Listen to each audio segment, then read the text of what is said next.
Hey, what's good, barbecue family? It's your boy Joe Mill here, back with a holiday edition Killer Miller Q. We're putting together the ultimate turkey brine. If you're trying to level up your bird this year, trust me, I got just the thing for you. We ain't gonna take long. Let's get to it.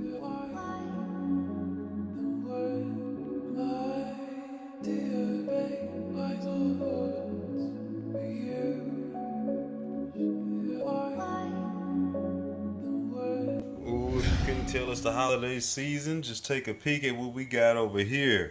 It's gonna be a short, more or less quick video, but first things first, getting the old turkey together. We're putting together our own Killer Miller Q holiday brine for this turkey. You looking at all fresh ingredients out here. I'm gonna quickly go through them. We're gonna get some things together and get them simmering over here on the stove, and then we'll let everything cool before we add ice and then throw our turkey in. So what you're looking at here is I got a gallon of apple cider. I got a fourth a cup of apple cider vinegar. 2 quarts of, I wanted some actual chicken stock, but I had chicken broth on hand, so what I'm going to be doing it to give it a little bit more pungentness is a little bit of a cube of chicken bouillon. But if nothing else, you could definitely just go with chicken broth, or like I said, if you can get the chicken stock, that's what I wanted with a little bit more flavor on it. I got a cup of kosher salt, a cup of brown sugar. We got 3 oranges here. I got a couple lemons that I've halved up. Went ahead and came with a couple cups of fresh cranberries to keep us in the season. Along with, I'm going to be using about 3 sprigs of each one of these fresh ingredients. We got sage here, rosemary, thyme, and then I'll probably be adding about 3 bay leaves as well. Couple tablespoons of these allspice berries, right?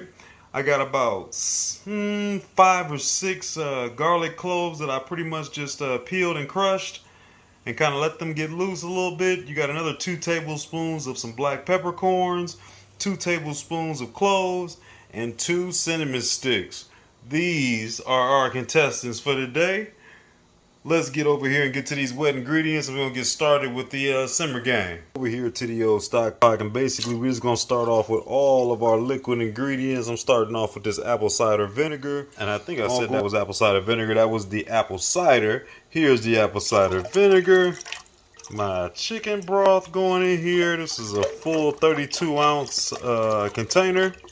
Now these oranges I've already halved.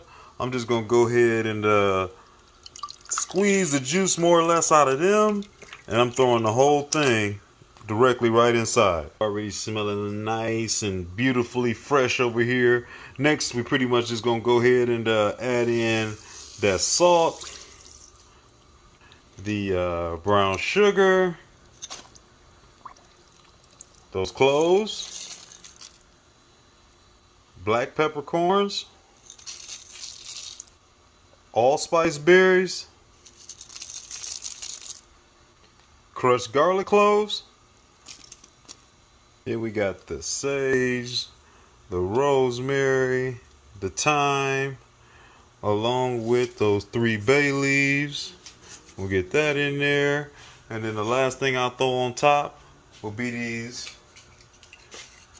couple cinnamon sticks. And then we're going to go ahead and stir this up and let this come down into a nice simmer for about 10 minutes. After this gets nice and warm and I bring this back down, cranberries will go in last. Oh, and I almost forgot. Got to add in that old chicken bouillon cube in there too. And then we're just going to go ahead and mix all of this around with my nice wooden spoon. It's already starting to smell nice and lemony, nice and fragrant. Hey, I want to jump in here real quick and let you know thanks for following along on today's video. If you're new to the channel, go to the bottom right corner, make sure you subscribe, check out some of the other videos. Everybody make sure you check out tomorrow's video so you can see how this turkey comes out. And if you haven't already, find me on Facebook, TikTok, and IG. I'll catch you in a minute. And this is about what you should come out looking like. This smells very citrusy, very fresh. And I haven't tasted it yet. I'm going to let it get a little bit more of the salt and the sugar and let everything kind of start to come together along with some of that garlic. But we should have a whole lot of flavor in here just to get that bird a little bit of moisture and a little something in his bones, you know what I mean? So while that's over there simmering, medium low, I want to get about 10 minutes of it simmering. Make sure you go ahead and stir it every once in a while with that wooden spoon. Move all that salt and that sugar and all that stuff that is settled at the bottom along with that bouillon cube along, and mix that stuff up. Let that all start coming together. We don't want to necessarily boil. We want to keep it right inside of boiling. But anyway, let's clean up this bird. I tried my best to get me something that's more or less fresh. Nothing with too many hormones or so on and so forth. But with that said, as you always see, usually, especially if it's been frozen, there is some kind of solution that's already been added in here. Water, salt, spices, so on and so forth. So definitely don't want to try to brine a frozen turkey, completely frozen, because it's going to probably end up way too salty. So we're going to be getting this baby out the bag, taking some time to rinse this thing down, clean it out a little bit. You want to get them giblets and everything up out of there. Normally it's a bag in there, just some random stuff. Usually it's the heart, the liver, or whatever have you, that you might want to get out of there as well as the turkey neck, and then it's usually some loose skin that I like to clean up along with the general rinse. So first and foremost, let's get this baby out the package. So I've done part of the work. This is a 12-pound bird you're looking at here, but I wanted to bring you in so you can see what was what. Basically got this baby out the package. Now this actually has been in the refrigerator now for a few days. But I still got a little bit of frost in there, still a little bit of frozenness, which you'll find sometimes. So make sure you get that bird in the refrigerator early when you're trying to get it unthawed, and make sure that you get that baby unthawed before you actually get rocking with it. I'm not too worried. I'm still obviously a little bit ahead of the time before Thanksgiving, but also being that I'm about to be brining this baby, it'll be also just fine. But this is what we're going to do. I took a little bit of time to clean some of this stuff up. Normally you'll kind of have these legs already attached with an extra little bit of skin and some of that tail. So I cut some of that flap off that I don't like. We're going to actually be spatchcocking this turkey for the first time for me a little bit later. So we'll clean that up later, but I don't want to do that before we actually do the brine, because we might take on a little bit too much of the brine. But I got rid of some of the guts and all that nasty stuff out of here. So you can kind of see the bag, the necks up under there, your heart, your livers, your giblets, all that good stuff. And other than that, what I'm about to do right now is clean this sink out the rest of the way. And I actually want this bird to just get rinsed off and soaked for a minute. Part of the time to let this unthaw just a little bit more. But also with it being frozen, to let some of that salt solution and everything come up out of it and get it nice and clean back down to the water. And then we'll be able to go ahead and slip back over here to this brine, get it in there breast side down, and we'll be ready to rock. All right, while we had those few minutes, this is looking good. I'm gonna go ahead and cut the heat off on this and remove this over here to the other burner. Give this a few more stirs, and then we need to let this come down completely in temp. I need it to be absolutely cool. I don't want it to be warm at all when it gets onto this turkey, because I don't want to start cooking this turkey. We're gonna be adding some ice in there as well. If you want to speed this process up, you could just add a bunch of ice to this right now to get this ready, but I got the time, so I'm gonna let this chill out for a little bit, and then we also gonna be adding the ice in, and then we'll be putting this turkey to bed. And now that I got this all down to temperature, you easily could have thrown this in the refrigerator, or like I said, you can add ice to it if you need to bring it down in a hurry. I was able to take a little more time with it. I like to get all of this done first before I put in these cranberries, and the reason being is these cranberries, especially if you cook them, will get this whole solution real reddish, which will make your meat pretty red. It still might get a little bit red, which isn't a big deal. As long as you got your meat thermometer, you make sure you got your temps right. But I didn't necessarily want it to be all the way red. So we add those in the last step. Now that this is nice and cooled down, and then it's going to add into this nice fruit flavor. And pretty much with the turkey, after I gave it a good rinse, I let it soak for just a little bit. Went ahead and let it hang dry a little bit and get the rest of that moisture up out of it.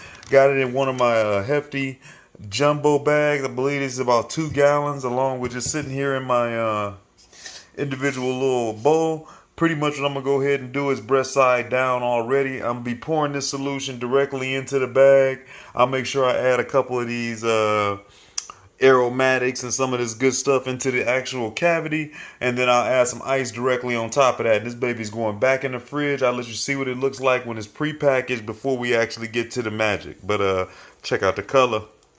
Now luckily I already had my cooler cleaned out, because I thought I might be using this, but I assumed I might be able to get away with that bag. once I start pouring that liquid in there, I quickly noticed I wasn't going to have enough space. So slipped right over here to my cooler. Definitely works out a little bit better. If you got those little stand-up coolers, usually the orange ones normally had the Gatorade in it back in the day. Them work great because they probably fit directly in there and everything will be nice and even. But this is going to work good for me. Pretty much already full, but I still got to add my ice in.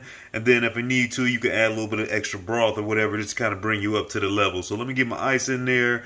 Got my bird in there, smelling great, and this baby's going to be hanging out overnight. There we go.